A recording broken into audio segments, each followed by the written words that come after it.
Hello. Today I have been stumbled upon this kind of function question.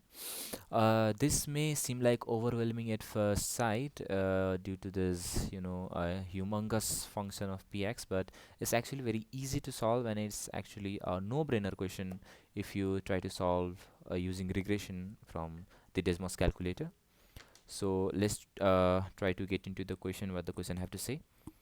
The function p is defined by px, this function, where a, b, and c are constants. Okay, so I think we have to find the value of a, b, and c. In the xy plane, the graph the y px passes through these two coordinates. Okay, and what is the value of p? -10, p -4. Okay, so we it is impossible to find the value of -10 and -4 until and unless we have the value of the constants a, b, and c. So our first job will be to find what a, b, and c are.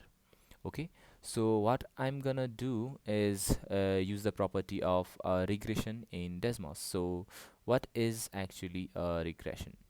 So regression is something that in the table, you craft a table like this, and you put actually two or more than two coordinates, but two will be sufficient enough for most of the cases. But in some cases where you have to find the vertices, in parabolic equation, things will get complicated, but we'll get onto those type of questions later. So getting back to the regression thing, regression in Desmos is actually very easy. You just have to put the coordinates, and you can function your desired equation by yourself. Let's say I have two equations, and I want to make what do you say a linear equation out of this. I can just simply put this. And why am I putting y1 and x1 and this tilde? So what does these things do, right? You might have questions. While it's a code, I think, what do we say, for the culmination of answer, to appear like this in the Desmos.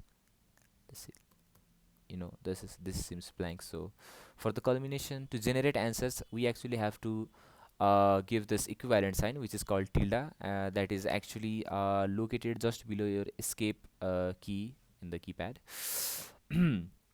So why are you using x1 and y1 in the place of x and y? So at first, let me make you clear about that. So we have the we have already in our school, we have already tried to create a linear equation or a quadratic equation using copy and pen by ourselves, right? What do?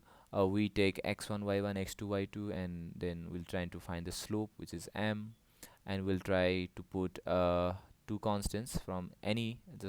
I will take this, and I'll put here and here, and I'll try to find c, and in this process I'll get c and m, and I'll finally make a equation. That is the traditional method. That is traditional method that we do by copy and pen. But in order to save more and more time, I'm just doing by doing a regression. So what this function is doing is actually it is putting first x1 and y1 value in this equation, and again only x and one x1 and y11 value, y1 value will not be sufficient enough to generate these two questions. So what a regression does is it puts another value, you know another value in the question. So two coordinates, as we were satisfied with two coordinates to find the equation, the Desmos itself is also capable enough to generate the full equation with the help of this. And so this is the basic function behind the regression, how the regression works.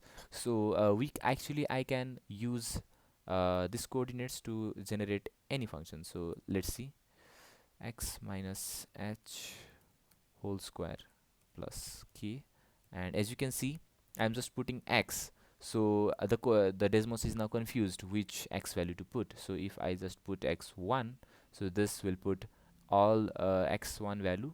So in this process, the Desmos has the sufficient coordinates to find the value of a, h, and k.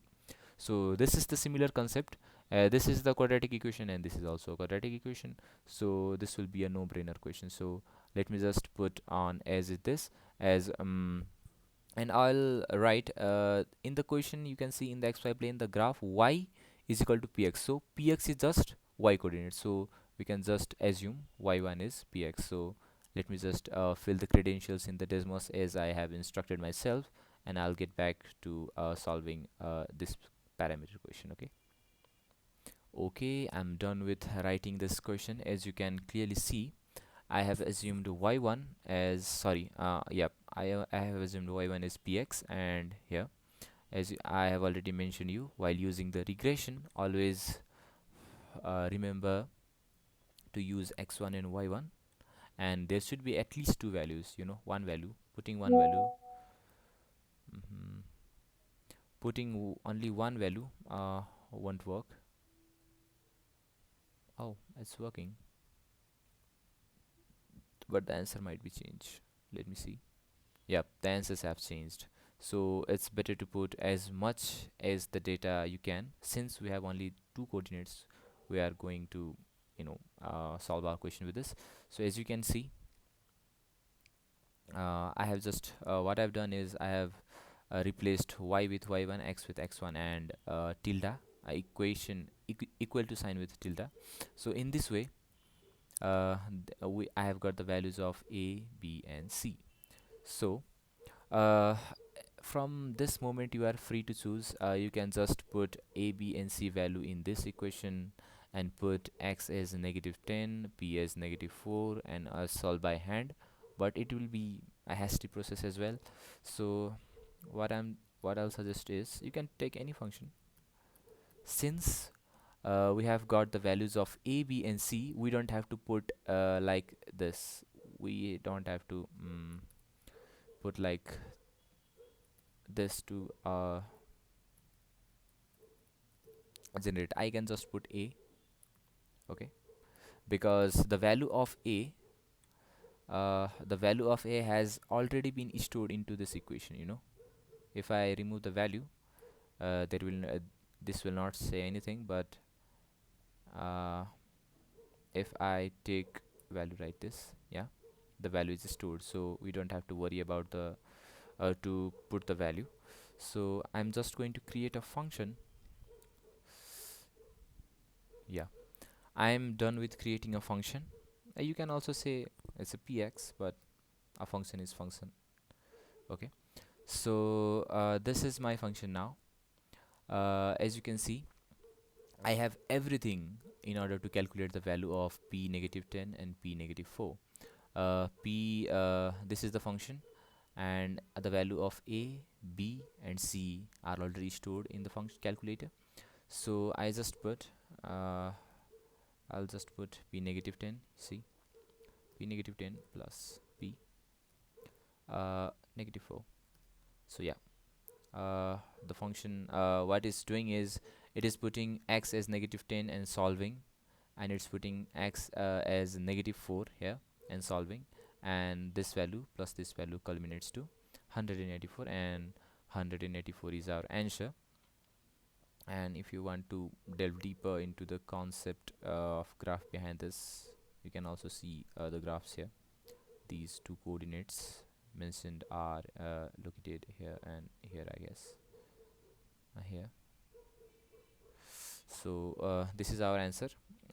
First, while using the regression, it might seem difficult at first, because I have also been dealt with the same problem at the beginning. I didn't have any idea what it was about, but what I can suggest for yourself is you just have to practice as much as questions as you do. Then these questions will become a no-brainer question like this. You won't have to put any brain into this kind of question in order to solve. You can solve it in minutes. So yep, all the best for exams, and thank you.